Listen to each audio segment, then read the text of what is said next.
प्रकार परमात्मा आत्मा के द्वारा सप्लाई दे रहा है। अब उस सप्लाई से आपका सदुपयोग करना है कि दुरुपयोग करना है, आपको किसी की जिंदगानी बचानी है या किसी का गला काटना है, पाप करना है या पुण्य करना है, मर्जी आपकी। ईश्वर ने पावर दे रखा है, उस पावर का उपयोग क्या करना है वो आप अपने विचार से, बुद्धि से, जो बुद्धि देकर परमात्मा ने स्वतंत्र किया है उससे आपको निर्णय लेना पड़ेगा। आत्मा का काम भी केवल प्रकाश देना है, एनर्जी देना है। उस एनर्जी का उपयोग क्या करना है वो आप जानिए।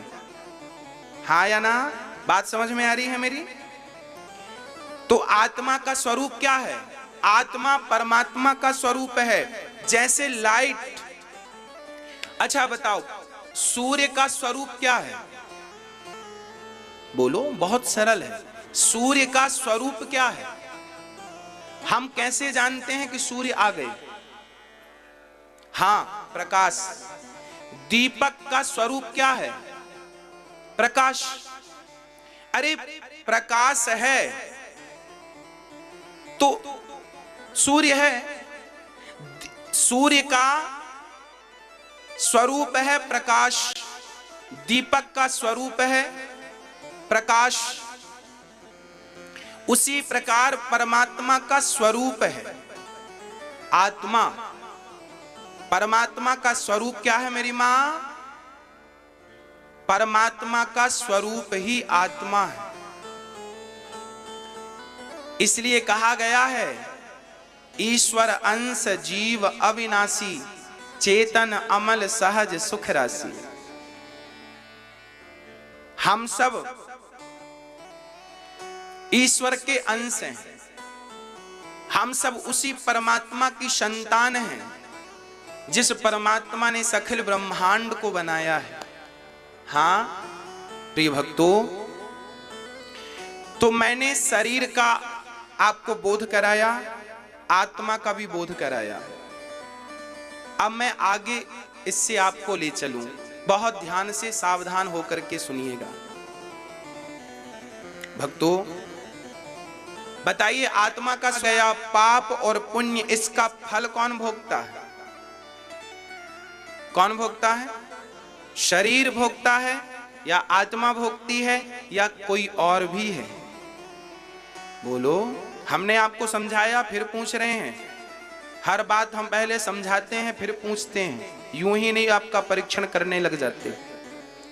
बताइए, हम आपको अच्छे श्रोताओं की कसौटी की तरह कस के देख रहे हैं कि आप सचमुच सुन रहे हैं या सिर्फ बैठे हैं। इसलिए हमारे हर प्रश्न पर आप गौर कीजिएगा और हर समाधान पे आप जरूर बोलिएगा। आप बताइएगा, हमने अभी थोड़ी देर पहले आपको सुनाया कि हमारा शरीर 5 तत्वों से मिलकर बना है, 5 में मिल गया। आत्मा परमात्मा का स्वरूप है। जैसे जैसे जैसे घड़े में आपने पानी भरा तो घड़े के अंदर एक सूर्य दिखाई पड़ता है, जिसे बोलते हैं घटाकाश। आकाश दिखता है ना उसके अंदर, उसे बोलते हैं घटाकाश। एक घड़े में सूर्य का प्रकाश दिखाई पड़ता है, 2 घड़े भर के रख दो तो दोनों में सूर्य का प्रकाश दिखाई पड़ता है। सारे घड़ों में एक सूर्य का प्रतिबिंब दिखता है।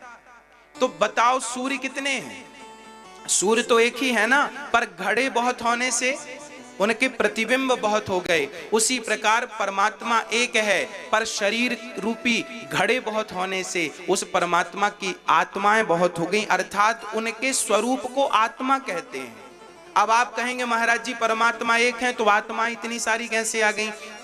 तो ये 100 करोड़ आत्माएं आ कहां से गई? जबकि लिखा है आत्मा के बारे में, आत्मा जन्म नहीं लेती, आत्मा का जला दो अस्तित्व खत्म। हमारा अस्तित्व भी तो तब तक है जब तक परमात्मा है हमारे भीतर। हमारे भीतर परमात्मा आत्मा के रूप में ही तो है। वह परमात्मा जब निकलता है तो शरीर 5 तत्वों में मिल जाता है। आत्मा परमात्मा से थी, परमात्मा में मिल गई। अब प्रश्न ये खड़ा हुआ, हमने जो पाप किया था जीवन भर, पुण्य किया था जीवन भर, वो कौन भोगता है? उसको कौन भोगेगा भाई? आपके कितने शरीर हैं? आपके कितने शरीर हैं? तीसरा मानते हैं, पर ना कारण शरीर या सूक्ष्म शरीर एक ही है। तो एक शरीर ये है स्थूल, एक शरीर वो है जो सूक्ष्म शरीर है। अच्छा, सूक्ष्म शरीर आपने कभी देखा अपना? हाँ या ना? मेरे में था। और आप हरिद्वार गंगा नहा रहे हो सपने में, वृंदावन घूम रहे हो सपने में, काशी घूम रहे हो सपने में। तो आप ये बताओ, आपका शरीर तो कमरे में था, दरवाजे बंद थी, खिड़कियां बंद थी, और आप हरिद्वार चले गए सपने में। और आप सवेरे कह भी, एक शरीर जो बिस्तर में सोया था, इस शरीर को क्या नाम दिया भी हमने? बोलो, क्या नाम दिया बताइए? स्थूल शरीर। और जो स्वप्न देखने गया वो शरीर कौन सा है? वो सूक्ष्म शरीर है। और वही सूक्ष्म शरीर मेरी माँ और मेरे भैया जी, याद रखिएगा, जब हम मरते हैं तो हमारा स्थूल शरीर तो मरता है। हा? क्या? हा? मोबाइल में एक चीज और महत्व रखती है, मेमोरी कार्ड। इंटरनल मेमोरी हो या आप चिप लगाइए, मेमोरी, बैठना, खाना पीना, लड़ना झगड़ना जो भी किया, आपके सूक्ष्म शरीर मेमोरी कार्ड है। हमारा जो सूक्ष्म शरीर है वो क्या है? मेमोरी कार्ड है। वही प्रमाण की नहीं करता। मेरे पास एक भी वो बातें नहीं है जो प्रमाण के बिना हो। हर चीज सबूत के साथ। ये दास कहेगा आपको, पिछला जन्म होता है, इसका सबूत है मेरे पास। अगला जन्म भी होगा आपका, इसका भी सबूत है मेरे पास। आइए वो सबूत देता हूं आपको, प्रमाण देता हूं, प्रत्यक्ष। सुनिएगा और मेरे एक प्रश्न का जवाब दीजिएगा। एक ही समय पर 2021 को जनवरी की 15 तारीख, 15 जनवरी 2021 को एक ही समय पर 2 बच्चे पैदा होते हैं। एक बच्चा पैदा हुआ गरीब के घर फुटपाथ पे, और एक बच्चा पैदा हुआ अमीर के घर। समय सेम है ना? तारीख भी सेम है, मुहूर्त, नक्षत्र, ग्रह सब सेम है, और 2 बच्चे पैदा हो रहे हैं। अब मुझे बताओ कि एक बच्चा बड़े आदमी के घर पैदा हुआ तो चांदी का झूला, आज सोने की चम्मच में दूध पी रहा है, और जो पिछले जन्म में पुण्य करके नहीं आया, हिसाब किताब बराबर था, थोड़ा सा पुण्य था जिसके कारण केवल मनुष्य का तन मिला, तो ये लो, मिल गया मनुष्य का तन, पर बड़ी गरीबी मिली है। तुम्हें 2 रोटी के लिए भी स्ट्रगल करना पड़ रहा है। भगवान ने तुम्हारे पुण्यों के बल से तुम्हें मनुष्य तो बना दिया है, पर रोटियों के लिए भी तुम्हें स्ट्रगल करना पड़ता है। जबकि आप और हम सबको रोटियों के लिए तो स्ट्रगल नहीं करना पड़ता। भगवान ने तो खूब रोटियां दी हैं, बढ़िया पहनने को कपड़े दिए हैं, खाने को रोटियां दी हैं, रहने को घर दिया है। भूखे तो नहीं मरते ना हम लोग, भूखे तो नहीं सोते ना हम लोग। कई लोग भूखे सोते हैं, क्यों? कौन सा पाप किया उस बच्चे ने जो भूखा रहता है? उसे तो गाय का भी दूध नहीं मिलता, और ये सोने की चम्मच में दूध पी। इसका तात्पर्य यही है, इसने पूर्व जन्म में पुण्य किया है, तो विधाता ने आज सुख समृद्धि से नवाजा है। और इसने पुण्य कम किया है, तो देख तेरे कम पुण्य के कारण पड़ोसियों ने बोया था, उनका खेत हरा भरा है, तुमने बोया नहीं। अरे पागल, फसल अच्छी लाने के लिए खेत में बोना पड़ता है, अगला जन्म अच्छा बनाने के लिए इस जन्म में अच्छे कर्मों के फल, अच्छे कर्मों के बीज बोने पड़ते हैं, अच्छे अच्छे कर्म करने पड़ते हैं। अच्छा करोगे तो अगला अच्छा होगा। तब अच्छा किया था तो अब अच्छा है, अब अच्छा करोगे तो तब अच्छा होगा। और यदि अच्छा नहीं करोगे तो हम सभी को भी एक एक रोटी के लिए भी मोहताज होना पड़ सकता है। कर्मन की गति न्यारी। राम जो भगवान कल राजा बनने वाले थे, उन्हीं को उसी समय, जिस समय राजा बनना था, उसी समय वनवास हो गया। 14 साल का वनवास मिल गया। तो कब कौन सा समय आकर खड़ा हो जाए कोई नहीं जानता। इसलिए आप बढ़िया बढ़िया कर्म करते रहो, समय है तो सदुपयोग करते रहो। राजा रहुगण को ज्ञान दिया भरत जी ने कि देख, शरीर 5 तत्वों से है, आत्मा परमात्मा से है। हमारे कर्मों का फल भोगेगा कौन? हमारा सूक्ष्म शरीर भोगेगा। और प्रश्न ये खड़ा हुआ, एक प्रश्न यहाँ और बड़ा गंभीर है, उसका भी मैं समाधान आपको देना ही चाहूंगा। अच्छा ये बताओ, हमारे शरीर में जब हमें फोड़ा होता है तो फोड़े का दर्द किसे होता है? उस दर्द का अनुभव कौन करता है? आपकी कमर में दर्द है, सिर में दर्द है, ये जो दर्द नाम की चीज है, इस दर्द का अनुभव करने वाला कौन है? या आत्मा कौन करता है, या पंच तत्व? हम सुख दुख का अनुभव करते हैं ना। फोड़ा है, कमर दर्द है, पांव का दर्द है, कौन अनुभव कर रहा है इस दर्द का? दर्द का अनुभव कौन करता है? हाँ, दर्द का अनुभव भी शरीर नहीं करता और आत्मा नहीं करती।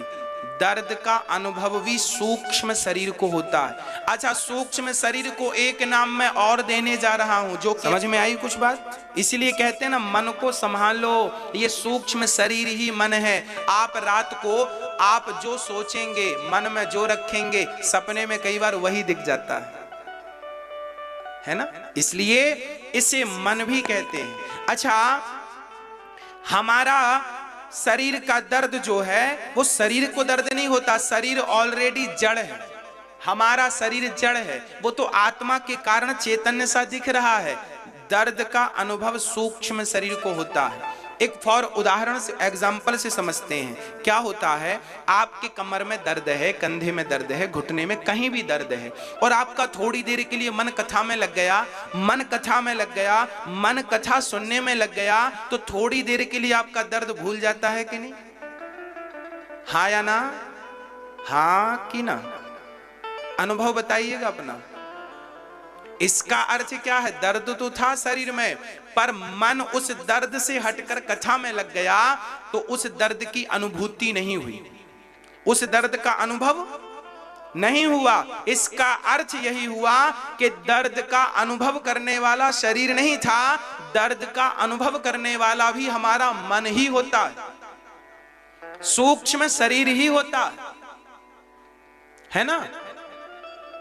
एक बार आर्यभट्ट जी को कैंसर हो गया था। आर्यभट्ट जी मतलब जिन्होंने जीरो का आविष्कार किया, शून्य का, उन्हें कैंसर हो गया। वैद्य जी के पास गए, डॉक्टर ने कहा कि, वैद्य जी ने कहा कि आपका तो यहाँ कैंसर है, वो इलाज करना पड़ेगा, ऑपरेशन करना पड़ेगा। तो लेट गए आर्यभट्ट जी, करो। अरे उन्होंने कहा, उस जमाने में शून्य का इंजेक्शन नहीं था कि शून्य करके आपका चीरा फाड़ी करते। अब जिंदा बॉडी को कैसे चीरा फाड़ी करें, दर्द होगा ज्यादा। वैद्य जी ने कहा आप लेट जाइए। आर्यभट्ट जी लेट गए। आर्यभट्ट जी गणित के ज्ञानी थे, उन्होंने अपने दिमाग में इतना कठिन सवाल खोज लिया और पूरा माइंड, पूरा मन, पूरा दिमाग लगा दिया उस सवाल के हल में, क्या होना चाहिए क्या। और यहाँ वैद्य जी चीरा फाड़ी करके दवाई भर के बढ़िया टांके कर दिए, और तब तक उनके सवाल का हल मिल गया। आर्यभट्ट जी ने कहा, वैद्य जी आपने इलाज नहीं किया। अरे इलाज सफल रहा, आपका हो गया।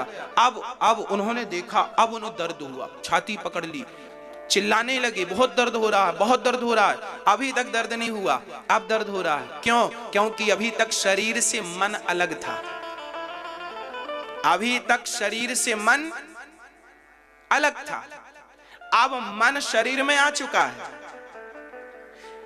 पूरी गति, पूरा खेल इस मनीराम का है। मैंने कल भी कहा था आपको के नरक होते हैं, जो जैसा पाप करता है उससे वैसे नरक में भी भोगना पड़ता है। जैसा करोगे वैसा भरोगे। आपने एक मछली खाई है जीवन में, तो जितना वो तड़पी है, किसी ना किसी जन्म में तुम्हें भी इतना तड़पना ही पड़ेगा। जितनी मुर्गी तड़पी होगी अपने जिंदगी बचाने को, और आपने उसे निगल लिया, उसके बदले आपको भी तड़पना ही पड़ेगा। 1000 मुर्गियां खाई हैं तो 1000 मुर्गियों की तड़प जोड़ दो, कितनी हुई? वो तड़प तुम्हें भोगनी पड़ेगी किसी जन्म में। बचेगा कोई नहीं। आज तक कोई बचा परमात्मा की निगाहों से कि आप और हम बचेंगे? इसलिए भगवान लाख आंख से देख रहा है तुझे देखने वाला, सच की खेती कर ले चतुर नर, समय गुजरता जाता, मेरे मालिक की दुकान में सब लोगों का खाता, मेरे मालिक की दुकान में सब लोगों का खाता, किसी को कौड़ी कम नहीं देता, किसी को दमड़ी ज्यादा, समझदार तो चुप रह जाता, मूर्ख शोर मचाता, मेरे मालिक की दुकान में सब लोगों का खाता। इसलिए इसलिए इसलिए कहते हैं, अच्छी करनी कर लो रे भैया,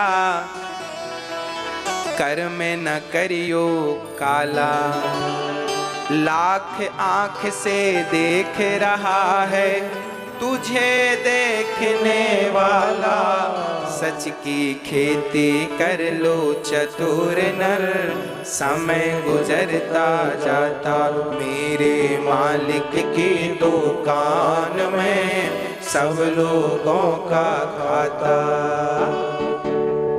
हाँ, तो 28 प्रकार के नरक से कोई बचना चाहे कैसे बचेगा? बोले भगवान का नाम जप के। कोई कितना भी बड़ा पापी है, यदि भगवान का नाम जपता है तो उससे निश्चित मानिए उसकी मुक्ति हो जाएगी, उसका उद्धार हो जाएगा। इसलिए हम आपसे कहा करते हैं कि काम करते रहा करो और मन में नाम जपते रहा करो। श्रीमन नारायण नारायण नारायण, श्री कृष्ण श्री कृष्ण श्री कृष्ण, जय सीताराम सीताराम सीताराम सीताराम, राम राम राम राम राम राम, हरे कृष्ण कृष्ण कृष्ण। काम करते रहो और नाम ही हमें भव सागर से पार लगाएगा। केवल नाम एक आश्रय। अजामिल नाम के एक पंडित जी थे, सुनिएगा। अजामिल नाम के एक पंडित जी थे।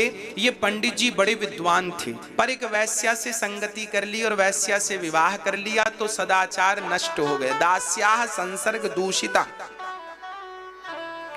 कान्य कुब्जे दुजः कश्चित दासी पति रजामिलः, नामना नष्ट सदाचारो दास्याः संसर्ग दूषिता। एक अजामिल नाम के ब्राह्मण ने एक दासी से विवाह कर लिया और सदाचार नष्ट हो गया। देखिए, विवाह कहाँ करने चाहिए?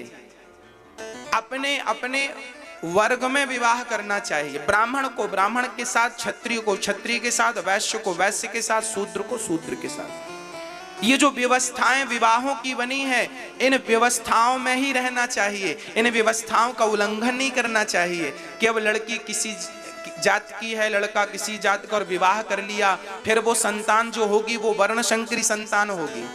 लड़का कोई और, लड़की कोई और, शादी हो गई, बच्चा हुआ, उसे वर्णशंकरी कहते हैं। ऐसे से वर्णशंकरता फैलती है। हमारे यहां बड़ी व्यवस्थाएं बनी हैं शास्त्रों में, कहां विवाह हो कहां ना हो। हमारे यहां विवाह के टाइम पे ना बहुत कुछ देखा जाता है।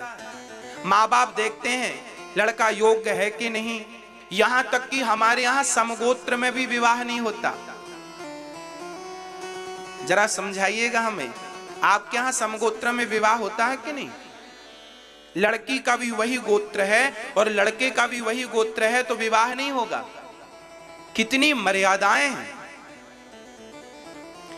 कितनी व्यवस्थाएं हमारे ऋषि मुनियों ने, हमारे बड़े बुजुर्गों ने बनाई हैं कि विवाह के पहले विचार करना चाहिए।